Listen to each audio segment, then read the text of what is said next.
நான் அப்பவே ஒன்று சொன்னேன், என்னைக்கு இருந்தாலும் நீங்கள் வந்து சிஎம் ஆவீங்க. சீமானோட சண்டை போடுறாங்க, விஜய் வந்திருக்காங்க. இவங்க 2 பேர்ல நீங்க யாருக்கு ஆதரவு கொடுப்பீங்க? அவரோட ஸ்ட்ரைட் ஸ்ட்ரைட்டெல்லாம் நின்று வந்து சண்டை செய்யக்கூடிய அளவுக்கு ஒரு வலு இருக்கிற, வலு மனசுலையும் உடம்புலையும் வலு இருக்கிற ஒரு கேரக்டர். 40 வருஷம் வந்து கஷ்டப்பட்டதுக்கு ஒரு ஆளு காரணம் அப்படின்னா அது சத்யராஜ் தான். இன்னைக்கு அவர் போன உயரத்துக்கு கூட ஒரு முக்கியமான காரணம் எல்லாருக்கும் சோறு போடணும்னு நினைச்ச ஒரு காரணமா கூட நான் நினைக்கிறேன். 2 வருஷம் ஒருத்தர் பிசினஸ் பண்றான், ஆனா அதுல அவன் ஒருத்தர் நேர்மையா இருக்கான். சீமானண்ணன் இப்ப பாத்தீங்கன்னா உங்களுக்கு அதான் நீங்க ஃபர்ஸ்ட் பார்த்த விஜய் சாருக்கும் சீமானனுக்குமே ஒரு பெரிய போட்டி கடந்த ஒரு வாரமா 2 வாரமா பாத்தீங்கன்னா பயங்கர கிளாஷ் போயிட்டு இருக்கு. அதாவது 2 பேரோட அண்ணன் தம்பிகளுக்கு அடிக்கும் முறை 2 பேரோட ஆரம்ப கட்டத்திலயுமே நான் வந்து இருந்திருக்கேன். அது வந்து சீமானண்ணன் கூட இருந்த அனுபவங்கள். சீமானண்ணனை பத்தி ஒண்ணு சொல்லட்டுமா? ஒரு ரூம் நீங்க இப்போ எந்த ஒரு உதவி இயக்குனரும் தன்னோட சோத்துக்கு போராடி காப்பாத்திக்கிறதுக்கே பெருசா கஷ்டப்படுவாங்க. நான் பட்டினி கிடந்தேன் அப்படிலாம் சொல்லுவாங்கல்ல. நம்ம அண்ணன் கிட்ட அந்த பேச்சு கிடமில்ல.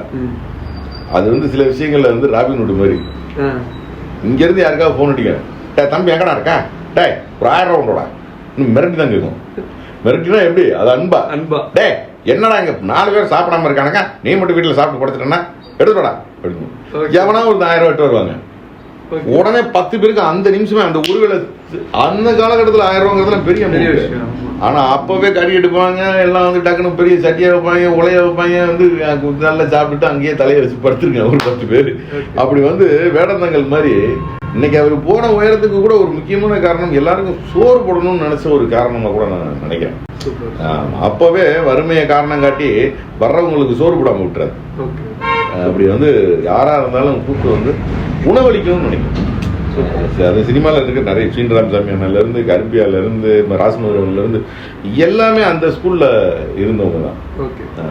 இப்போ புதுசாக ஒரு அசிஸ்டன்ட் வந்தான்னா அவனுக்கு தங்குறதுக்கு ஒரு இடம் ஒன்றும் இல்லை.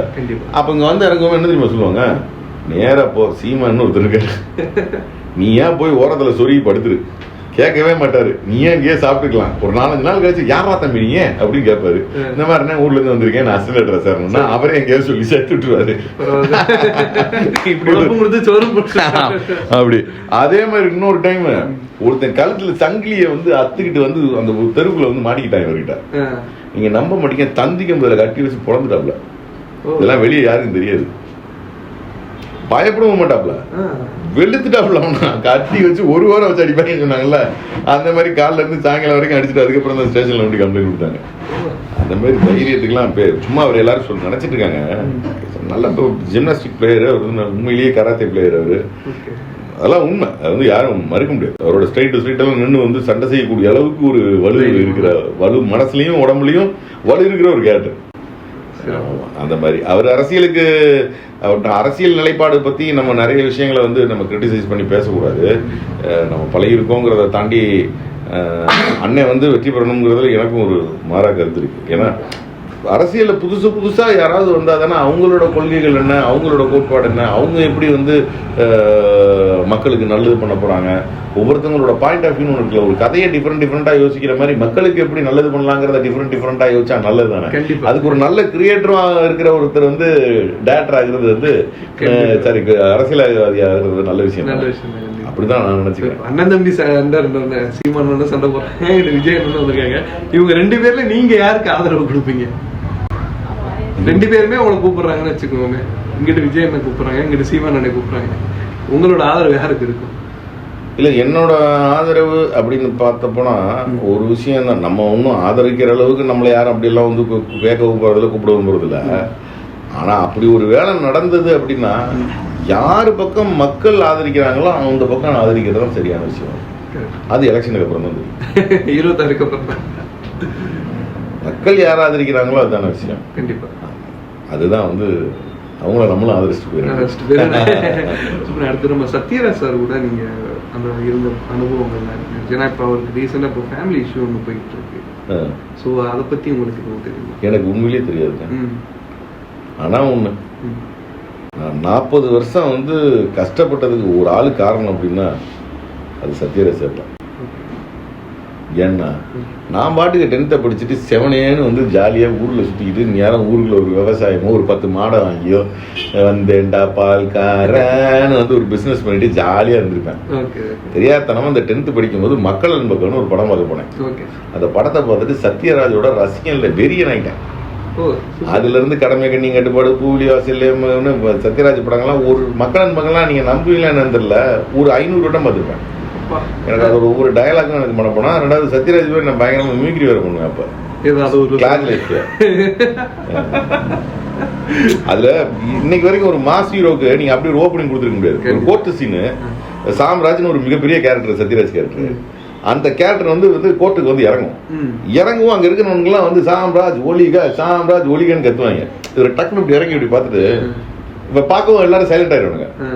ஏப்பா நீங்க உலக போறீங்க, ஊழியிட்ட தானே போறீங்க, ஏப்பா நம்மளை பார்த்து ஊழியிட்டதுனால உங்களுக்கு எல்லாம் ஒரு 4 காசு கிடைக்குமா, எனக்கு ரொம்ப சந்தோஷம், அதை கத்துங்க அப்படி கத்த மாட்டீங்களா அப்படின்ட்டு போயிடுவாரு. இப்படி வந்து ஒரு ஸ்டில் போட்டோகிராஃபர் போட்டோ எடுப்பான். போட்டோ எடுக்க திருப்பி ஒரு லுக் விடுவாரு. உடனே உள்ள இருந்து ஃபில்ம் எல்லாம் எடுத்து வெளியிடுப்பான். தம்பி கேமரா பூசுங்களா, அடிக்கடி எடுக்காதீங்க, ரிப்பேர் ஆயிடும் அப்படின்னு போவாரு. இப்படி வந்து அவரோட ஒவ்வொரு டயலாக்கை பார்த்துன்னா சினிமாக்கு நான் வந்தேன். அதுதான் உண்மை. என்னோட ரியல் சத்யராஜோட ரசிச்ச மாதிரி நான் சத்யராஜ் படம் ரிலீஸுக்கோ, நீங்க ஒரு அடிமட்ட ரசிகன் எப்படி வந்து வெறித்தனமா இருப்பான் ஒரு தலைவனோட படம் ரிலீஸ் ஆகுதுன்னா அது எல்லாத்தையுமே நான் சத்யராஜ் செலக்ட் பண்ணிட்டேன். இந்த கட் அவுட் மேல பால் ஊத்துறதுல இருந்து, தியேட்டர்ல இருந்து கத்துறதுல இருந்து, பல பேர் தலைமையில ஏறி போய் டிக்கெட் எடுத்ததுல இருந்து ஆரம்பிச்சு எல்லா விஷயத்தையும் நான் பண்ணது வந்து சத்யராஜோட வெறிய. ஆமா, அது வந்து உண்மை. அப்புறம் நாயகன்கிற படம் நான் டைரக்ட் பண்ணதுக்கப்புறம் அவர் வந்து ரிவ்யூ பார்த்துட்டு படத்தை பற்றி ரொம்பவே அப்ரிஷியேட் பண்ணி பேசினார். இப்போ வரைக்கும் நான் இந்த ஒரு விஷயத்தை எங்கேயுமே நான் சொன்னதில்லை. ஆனால் நான் சினிமாவுக்கு வந்ததுக்கு முழுக்க சத்யராஜ் தாங்க.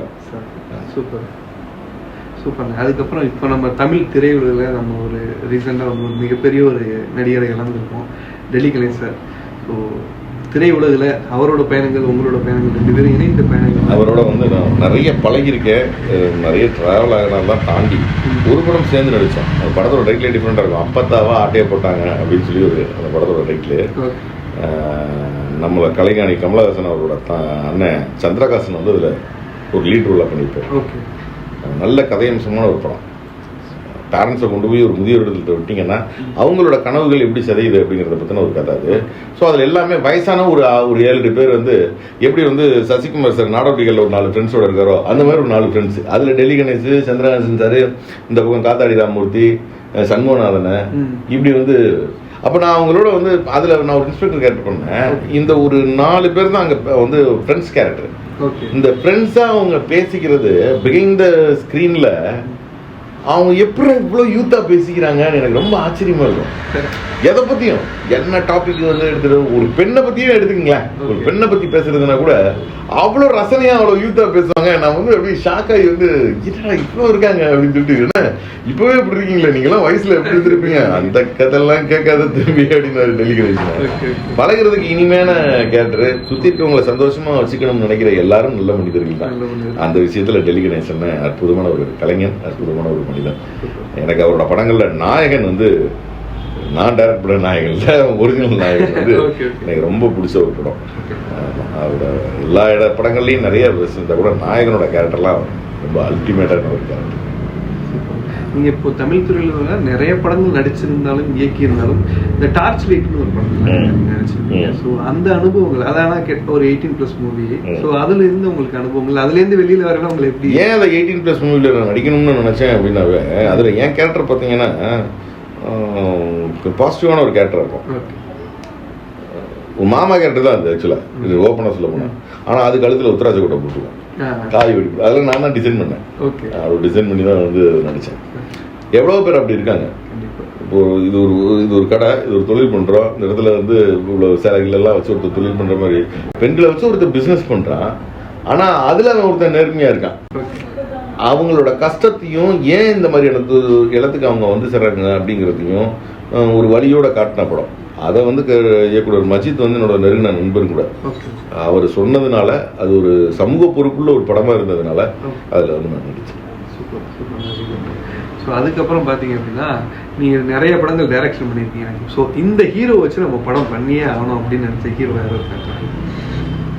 சத்யராஜ் சார் தான். அதுவும் சத்யராஜ் சார் தானே? சின்ன வயசுல இருந்து அவருக்கு தான் கதை பண்ணுவேன். இப்போ ஓகே. நான் சத்யராஜை பார்க்க போறதுக்கே ஒண்ணு பண்ணேன். ஓகே. ஒரு கதை ரெடி பண்ணி நான் வந்து எல்லாரும் ரசிகனா என்ன பண்ணுவாங்க, நேரா போய் சத்யராஜரை போய் பார்ப்பாங்க அப்படிதானே. நான் டக்குன்னு அவருக்கு ஒரு கதையை ரெடி பண்ணி அதை போய் கதை சூப்பரா இருக்குப்பா, நீ போய் வாசாட்ட போய் இந்த கதையை சொல்லு அப்படிங்கிற அளவுக்கு கொண்டு வந்துட்டேன். ஓகே. அப்பவே அவர் சொல்லிவிட்டாரு, நான் போய் வாசார்ட்ட போய் இந்த கதையெல்லாம் பேசினா, வாசு சார் வந்து இல்லப்பா நான் அடுத்தவங்க கதையை வச்சு பண்ணல, இப்போ என் கதையை தான் பண்ண போறேன் அப்படின்னு சொல்லி வந்து நிராகரிச்சிட்டாரு. பட் அந்த லெவலுக்கு போச்சு. அது நான் ஃபர்ஸ்ட் டைம் மீட் பண்ணதே அப்படிதான் மீட் பண்ணேன். கதையை சொல்லி தான் அந்த கதையிலேயே வந்து என்னோட டைலாக் அதோட மறக்கவே முடியாது. அதோட இன்ட்ரோல் பிளாக்ல கோயம்புத்தூர் பூரா குண்டு வெடிக்குதுன்னு ஒரு விஷயத்த சொல்றேன். நான் சொல்லி ஒரு 15 நாள் உண்மையிலேயே கோயம்புத்தூர் பூரா குண்டு வெடிச்சிருச்சு. அப்பதான் அப்புறம் அடுத்து பாக்குறப்ப என்ன தலைவா சொன்னீங்க அதே மாதிரி வெடிச்சிருச்சு, வச்சுட்டு சொன்ன மாதிரியே சொல்றீங்களே அப்படின்னு வந்து பேசிட்டு இருந்தாரு. ஆமா. இன்னொரு தடவை அவரை வச்சு ஒரு படமாவது வந்து இயக்கிடணும். அவரு விவேகானந்தன் வந்து எனக்கு விவேகானந்தனை வச்சு நான் ஆக்சுவலா குண்டித்தோப்பு சுப்புன்னு ஒரு படம் இயக்குறதா அறிவிச்சிட்டோம். அறிவிச்சதுக்கு அப்புறம் அந்த படம் வந்து அவர் இயக்க முடியாம போயிடுச்சு. தவறிட்டார். அது கனவா போச்சு அந்த ஒரு விஷயம். பட் சத்யராஜ் விஷயத்தில் அப்படி ஆகாம கண்டிப்பா வந்து அவரை வச்சு ஒரு படம் இயக்குவேன். எதிர்பார்க்கலாம் கண்டிப்பா. ஆமா. ஓகே. விஷால் சார் கூட உங்களுக்கு நல்ல ஒரு பழக்கம் இருக்கு அப்பையில இருந்து. சாரை பத்தி ஒரு அனுபவம்? இல்லை, விஷால் சார் வந்து நான் மருது பண்ணேன். அதுக்கப்புறம் வந்து சண்டை குளிட்டு 2 படங்களும் அவரோட பண்ணேன். 2 படங்களுமே வந்து எனக்கு நல்ல பேர் வாங்கி கொடுத்த படங்க. அதில் சண்டைக்கோழி 2 படம் வந்து ரொம்ப அல்டிமேட்டா வந்து பேர் வாங்கி கொடுத்த ஒரு படம். கீர்த்தி சுரேஷ் வந்து டைலாக் வந்து ரொம்ப என்னை கட்டிக்கிறேன் அவரை வச்சுக்கிறேன் அப்படின்னு சொல்லி அதை உண்மையிலேயே பேசி காமிச்சாங்க. என்னன்னா அவரை பொறுத்த வரைக்கும் பயங்கர ஒர்க் சின்சியரான ஒரு ஆள். காலையிலேயே வந்து சொன்ன டைம் கரெக்டாக ஸ்பாட்டில் வருவார். உடம்பு எப்படி வச்சுக்குவாருங்கிறது உங்களுக்கு தெரியும்ல. கேம் ஈவினிங் ஆனால் அங்கே உட்காந்து ஹோட்டல்லே வந்து வாலிபால் எல்லாம் அந்த மாதிரி கேம் ஓடிட்டே இருக்கும். ஏதோ ஸ்கூலில் இருக்கிற மாதிரி ஒரு ஃபீல்டில், ஒரு ஹாஸ்டலுக்கு வந்த மாதிரி ஒரு ஃபீல்டில் தான் இருக்கும் அந்த ஷூட்டிங்லாம். அது மறக்க முடியாது. அந்த சண்டைக்கோழி படத்துலலாம் வந்து நான் வரவுமே வந்து ஒரு ஸ்க்ரீன் ஃபுல்லாக வந்து செம கிளாஸ் சொல்லுது. அதுக்கு வந்து லிங்கசாமி சாருக்கு ஒரு நன்றி சொல்லணும். முதல்ல இதுக்கெல்லாம் காரணமான முத்தையாக்கு முதல்ல நான் நன்றி சொல்லணும். ஏன்னா நடிகனா வந்து கண்டுபிடிச்சி வந்து நடிகனா கொண்டு வந்தது வந்து அவர்தான். அப்புறம் சீன் ராமசாமி என்ன அவரோட படங்கள்னாவே வந்து எனக்கு ரொம்ப ஸ்பெஷலாகவே அமையும். என் கேரக்டரை கொஞ்சம் நல்லா டிசைன் பண்ணி நல்லா பண்ணுவார். நம்ம சீனு ராமசாமி சாரோட இந்த படத்துல, அதாவது கோழி பண்ணி செல்ல படத்துல நம்ம பையன் வந்து நல்ல ஒரு ரோல் பண்ணியிருக்காங்க. ஏன்னா அதுக்கு முன்னாடி குலசாமியிலேயே வில்லனா பண்ணியிருக்காப்புல. ஆனா எனக்கு தெரிஞ்சு இந்த சீனு ராமசாமி சாரோட கதையில வந்து நல்ல ஒரு வெயிட்டேஜ் இருந்துச்சு. நானே இப்ப கண்ணாடி போட்டுக்கிட்டு ரொம்ப கேஷுவலா பையனை பத்தி ஒரு என் பையன் வந்து ஜெயசூர்யா குலசாமி படத்துல வேணும் நினைச்சா அந்த கோழி பண்ணி செல்லத்துறையில அந்த நண்பர் கேரக்டர்ல கண்ணாடி போட்டு நடிச்சிருப்பான். நம்ம சினிமாவில் பட்ட கஷ்டம்னால நான் சினிமாவுக்குள்ளே வரதெல்லாம் என்கரேஜ் பண்ணவே இல்லை. ஏன்னா அந்த சினிமாவில் நம்ம வெற்றி பெறலை. அதுங்க நமக்கு திறமை இருக்கா திறமை இல்லையா அதெல்லாம் தாண்டி வேறு நிறைய காரணங்கள்லாம் இருக்குது.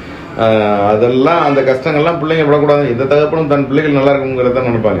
சரி படிச்சுட்டு ஏதாவது ஜாபுக்கு போடா, எங்களுக்கு தான் அந்த சப்போர்ட் கிடைக்கல, உனக்கு அந்த சப்போர்ட்லாம் நான் கொடுக்குறேன் பட்டுறான்னு சொல்லி தான் அவனை படிக்க வச்சோம். அவன் தெரிஞ்சு எனக்கு தெரியாமல் ஒரு நாள் வந்து வீட்டில் என்ன விட்டே ஆளுங்க அப்படின்னா வந்து ஷூட்டிங் போயிருக்கான் அப்படின்னு சொல்லிச்சு எங்கள் ஒய்ஃப் சொன்னாங்க. என்னடி சொல்ற ஷூட்டிங் போயிருக்கானா அப்படின்னா, அவனா வந்து ஃபர்ஸ்ட் சம்பளமே வந்து ஏவிஎம்ல வாங்கி அறிவலன் சார் பண்ண வெப் சீரிஸ்ல வந்து நடிச்சிட்டான்.